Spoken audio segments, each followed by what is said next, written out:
back. You're watching To The Point. As the Modi government completes 100 days in office, we ask, how should we assess its performance? With me to help answer that question is the Minister for Parliamentary Affairs, Urban Development, and also a former President of the Bharatiya Janata Party, Venkaiah Naidu. Mr. Naidu, let's start with the Prime Minister. I'll come to the government in a moment's time. Many people are extremely happy that we have a strong, decisive, assertive Prime Minister, a man who's in firm control of his government. But the flip side is people fear that maybe he's going to end up diminishing his ministers and become a one-man center of authority. How do you answer that concern? It's unfair. We have just made a beginning. The Prime Minister is leader of the government. And then he has to give the needed direction. And he is functioning in a most democratic manner. I am a minister. I was minister with Atal Bihari Vajpayee. I am a minister now also. The amount of time he spends on discussion in cabinet really makes all of us feel that we are all partners in this decision-making process. Let me explain why people are concerned about the amount of power Mr. Modi is acquiring. For instance, the procedure for the appointment committee has changed and the Home Minister no longer gives advice. He signs on the dotted line when it comes to him. Restrictions have been placed on who ministers can have as OSDs. You've also, in addition, got a Prime Minister who's taken to himself all important policies, so he can, whenever he wants, take away things from ministers, even though they keep the portfolio. And finally, he's told civil servants they can come directly to him, cutting ministers out. What is wrong if a civil servant goes to Prime Minister? Prime Minister is Prime Minister of the country. And secondly, we are all comfortable with the present system. I don't find any problem at all because we have frank discussion and every minister is at liberty to pick up the phone and talk to the Prime Minister, meet the Prime Minister, and then exchange of ideas also.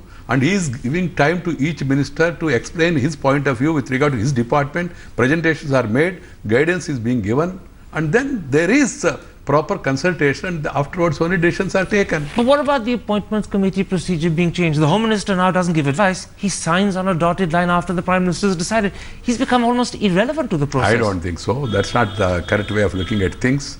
There may be some procedural changes and all. That there are committees. We are all functioning within the cabinet committee system also. CCI is there, for example.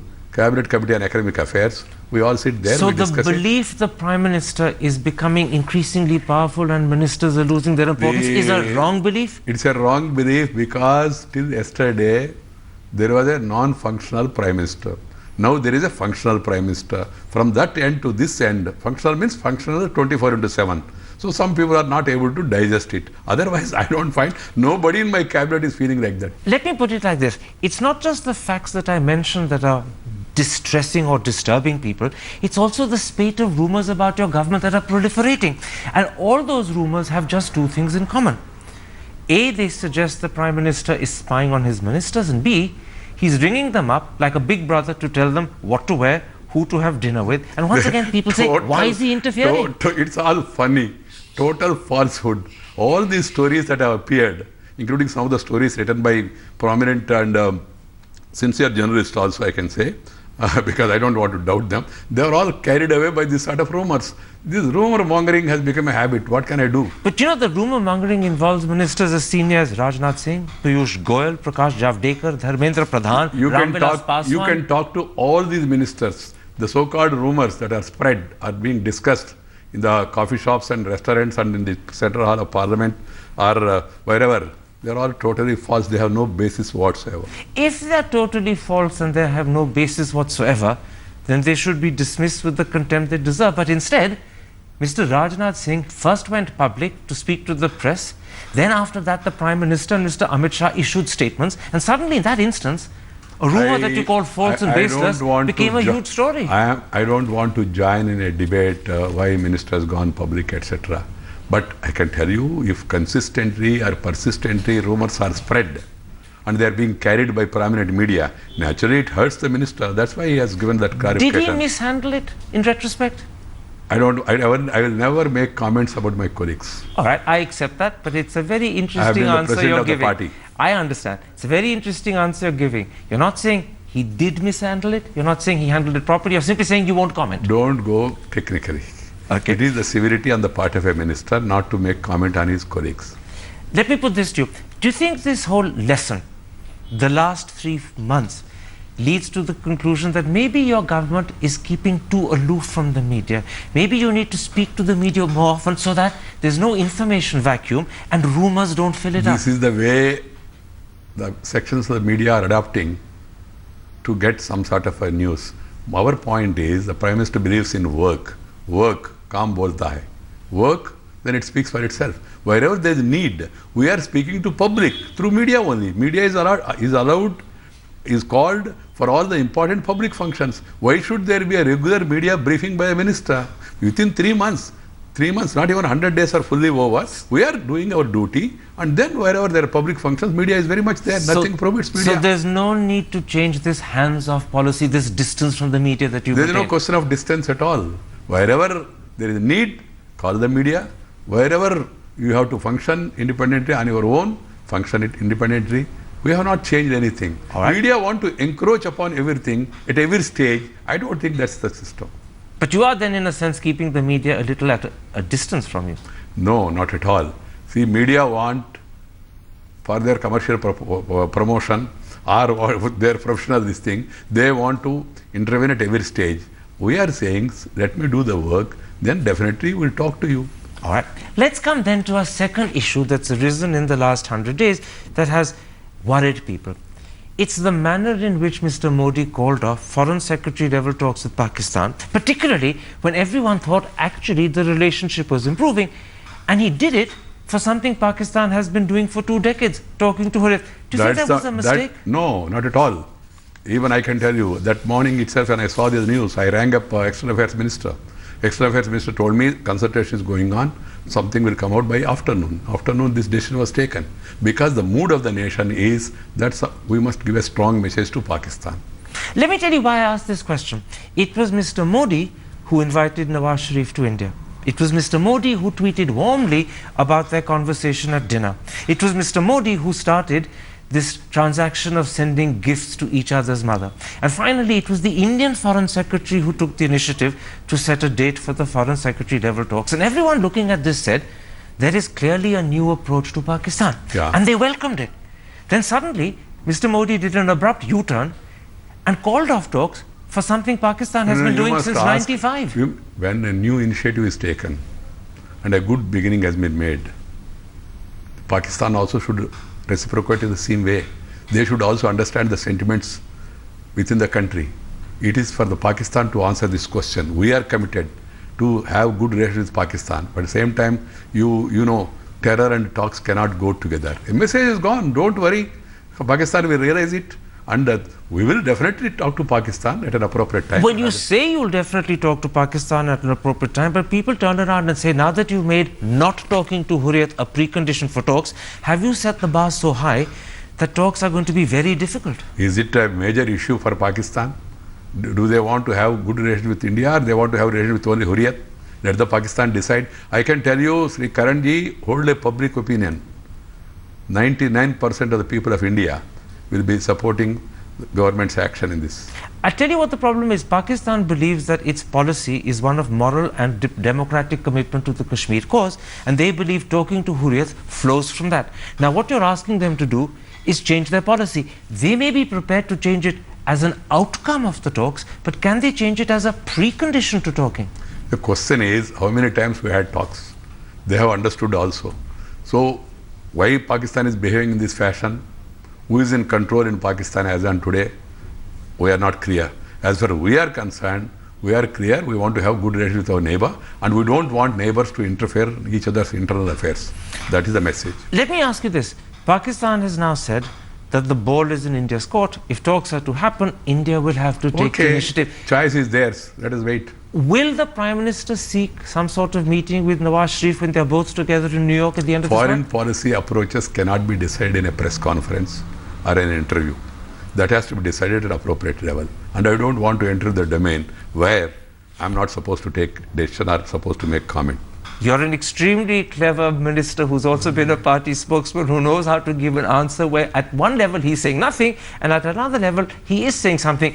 And the level at which you are saying something is you're suggesting that in fact it's possible there could be talks, you're just not going to say yes or no.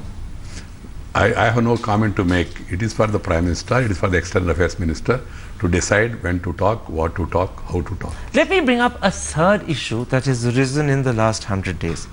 It's your government's decision to appoint the former Chief Justice of India as Governor of Kerala. Now, legal luminaries that you and I both respect, like Fali Nariman, Soli Sorabji was in fact Solicitor General and Attorney General in your government, and former Chief Justice Khare, have gone on public record to say that this is setting a bad precedent because A, it could undermine the way the public look at the judiciary, and B, it could damage the independence of the judiciary.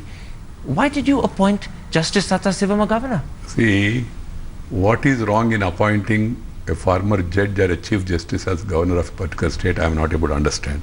I have all the respect for the great legal luminaries you have mentioned. Secondly, is it the first time? Mr. Ranganath Misra, who was the Chief Justice, was appointed as a nominated member to Rajya Sabha. And Fazal Ali in the 50s. Yeah, that's what I'm saying. Should you follow bad practices of the past? I don't accept it's a bad practice. If you want to totally redefine the system of appointing governors, then there are systems where you appoint defeated people as governors. You are appointing political appointees and they are coming back and joining political parties. They are becoming something in their party. The entire system can be revisited. Let there be a consensus in the country where all political parties accept, okay, these are the parameters, etc. But whether the person who has been appointed as a governor, is he fit to be a governor or not? And I feel Justice Sadasivan is known for his integrity, for his commitment to the rule of law, and he knows the constitution, and he will be very much useful to be governor of Kerala and to maintain good relations between the state and centre. Not for a moment am I questioning Justice Sathasivam's personal capabilities and his personal talent and whether he personally is fit to be governor. I have no doubt he is. I'm actually questioning the principle of appointing retired judges and chief justices. And let me explain why. Let there be debate, sir. Let there be debate and let there be consensus. Why people are giving pravachan to us?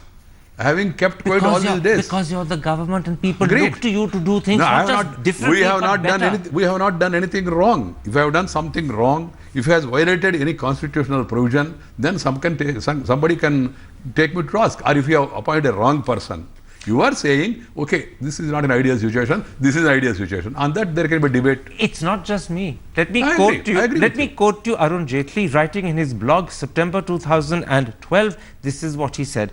I have held a strong view that judges of the Supreme Court and the High Courts must not be eligible for jobs in the government after retirement. And you know the reason why?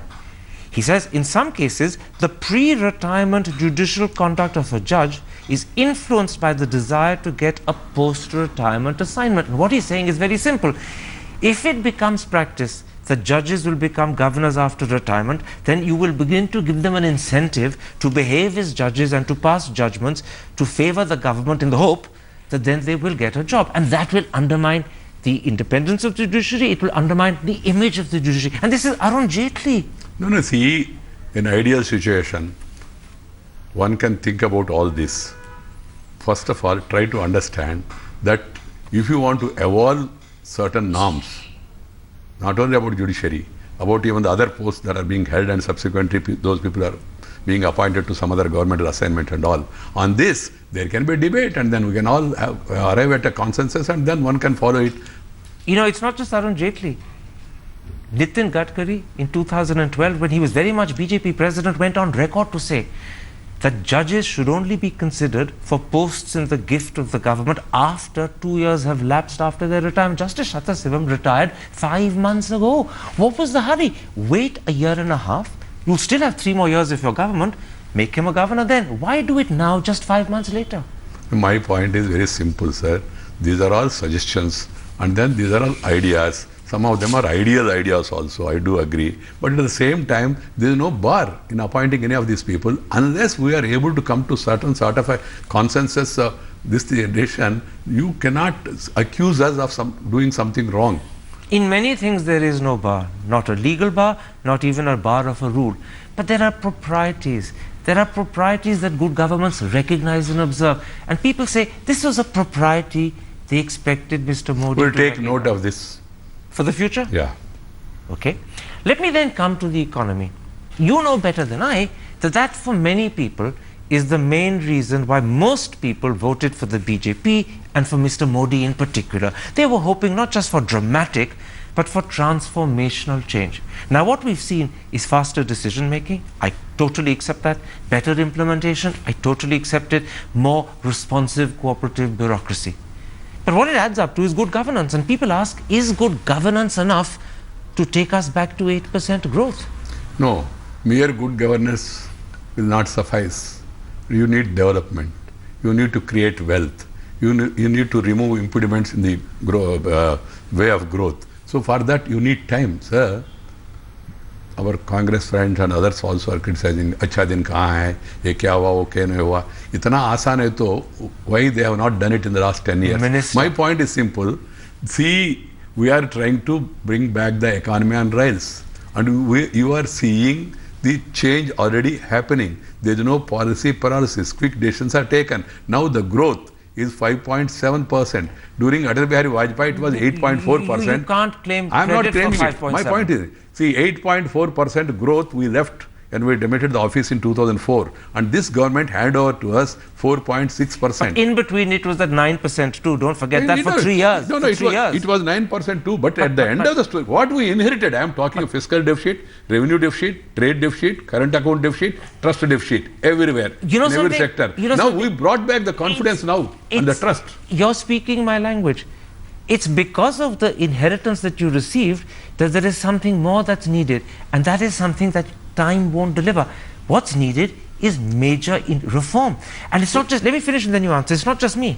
Industrialists and economists are saying that the big structural reform that the economy needs, if growth is going to happen, if meaningful sustained growth above 8% is going to happen, that reform is not happening. And I'll give you 4 examples. Your government is not talking about labour law reform at all. Rajasthan is, but it's not the central government. Here you're only tinkering at the margins. Retrospective taxation has not been repealed. All you've done is to promise you won't do it again. Land acquisition laws are not going to be amended. You're simply going to add to the exemption list. And even GST, which Arun Jaitley repeatedly says is critical, he's refused to set a date in the budget for its implementation, and even after the budget he refuses to set a date. And people turn around and say, in all these things, where's the boldness? Hey, do you Where's expect all these things happen within 3 months of time? Is it that much simple? You have to take the country along with you. You have to take the opposition along with you. You see what has happened to the reform in the insurance sector and that how it got blocked in Rajya Sabha. Secondly, the government of India is moving in right direction. That has been recognized by everybody. Labour laws, for your information, Cabinet has approved certain labour laws amendments, and they are now mainly before the Parliament. Mainly to do with apprenticeship, mainly one to do after with another, overtime. one after another, step by step.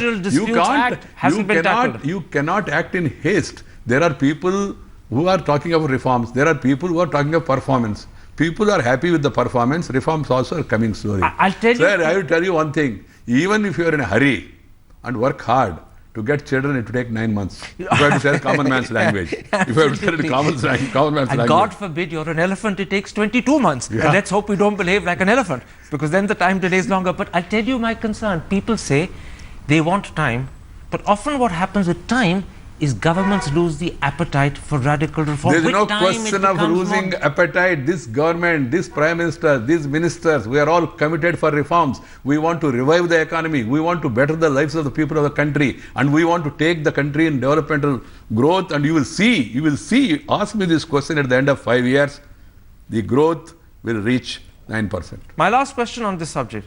Are you making a promise to me that you have the appetite for reforms? Definitely. And definitely. We will have major reform.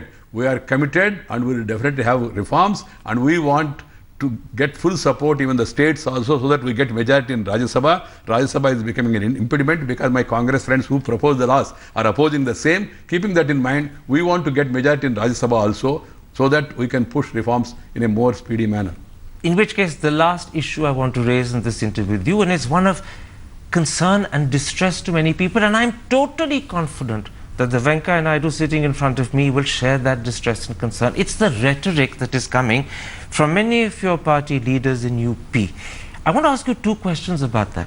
First of all, does Venkaiah Naidu believe that Indian Muslims in UP are launched on a love jihad, that they are luring innocent Hindu girls into marriage to convert them to Islam? Do you really believe that? I have not made any comment like that. So how do you expect me to react on that? Number one, the question is, in India, Muslims and Hindus we have to live together. We are all equal citizens. And if there are issues, the community leaders should sit together and discuss and sort out the issues. I'm very happy to hear your answer, because I'm going to quote you what your colleague Sangeet Singh Soam said in the Indian Express and the Hindu yesterday and today. He says, love jihad is being done in a planned manner with the involvement of terror outfits. Then he adds, we are concerned at the fact that youths of a particular community are being trained with the involvement of terror groups to lure Hindu girls and then marry them in order to convert them. He may be talking about some isolated incidents here and there, maybe of his area or not, I don't know. But that's not the case with the general public in India. People in India, Muslims and Hindus, are living very cohesively, happily, and all effort should be made to see that the misunderstanding, if any, is removed and the law takes its own course. Mr. Naidu, yours is a very welcome voice of reason that the people of India will be very happy to hear. Let me ask you for one more comment. I want to ask you to comment on what Lakshmikant Bajpai, not just an ordinary MLA like Som, but your party UP president has said about rape. Clearly alluding to Indian Muslims, he says, have they got the certificate to rape girls because they belong to a particular religion? And then he adds, 99.99%, mark that, sir, 99.99% of the accused are Muslims. Should your party president in UP talk like this? I don't know from where it has come. Indian Express, 24th of August. Secondly, if at all he has said this, I don't agree with him. I'm very happy I don't agree to with hear him that. at all. You completely... Rape has no religion. Terror has no religion. They are crimes and they should be curbed. And terror is anti-national. Whoever is involved in that, tough action should be taken, irrespective of his color, irrespective of his religion. Let me tell you, tens of millions of Indians, maybe hundreds of millions of Indians will be hugely relieved, happy to hear you say, I disagree with Lakshmikant Bajpai. Definitely. If what you quoted is right, I definitely disagree with him. I have been the president of the party. I know what is the thinking of the party. Can I ask you? I'm a senior party functionary and also a senior government functionary. I am very clear, government is very clear. Can I ask you one question? Some people are perplexed. Why hasn't Mr. Modi spoken out? People would have thought he'd want to distance himself from this rubbish. No, every day is it necessary for the Prime Minister to speak. As and when he speaks, he is appealing to the people of the country and is prioritizing what to do and what not to do. Even on small issues, social issues, economic issues, he is trying to address them. I completely accept that it's not essential for the Prime Minister to speak every day. But he got so much applause for his comments on Independence Day when he spoke with passion about communal harmony, brotherliness, togetherness. He called for a moratorium of 10 years on communal... So on one hand you are saying he has not spoken, no. He spoke about it. The question, so somebody here and there makes some comment. The question I'm making is this, that if after that statement on Independence Day, just 12 days later, these gentlemen speak up the way they have, and sadly it's not just Lakshmikant Bajpai, your colleague Kalraj Mishra said similar things, Yogi Adityanath has. People say if the Prime Minister doesn't then speak out and distance himself, people will ask, A, did he not mean what he meant on Independence Day? Or B, does he want the BJP to speak in two voices? People have total confidence in the Prime Minister. One. Secondly, BJP is very clear. Whatever needs to be said, the BJP is saying it. If one of my spokesperson at the national level of the party has said something which is objectionable, then one can debate and discuss it. You are quoting certain statements attributed to certain individuals. We have no scope for veracity of the same. UP party president. I agree with you, but I don't have any to verify whether exactly what he has said has been correctly reported or twisted or reported in a different manner. But you disagree with it if it's been said? Yeah, if it is said, I am telling you on record, no, I disagree. And your government and my government disagree. And your Prime Minister disagrees. Naturally. I am saying government, Prime Minister is the head of the government, but you won't expect a Prime Minister to react on each and every issue. Mr. Naidu, I readily, happily accept what you're saying. My only comment is, I wish someone important and senior in your government had said this earlier, because your countrymen sometimes want to hear senior people in authority say, that's rubbish, that's not my position. It clarifies the situation, it removes doubt. Can I give you a bit of advice? In future, when people like this speak out of turn, please promptly point out they don't represent you. Okay, whatever party has to say, party will be saying from time to time. Whatever some of us in the government or in the party has to react, will be reacting. I take your advice. Minister, for speaking so clearly and reassuring so many people, and for this interview. Thank you very much indeed. Thank you very much.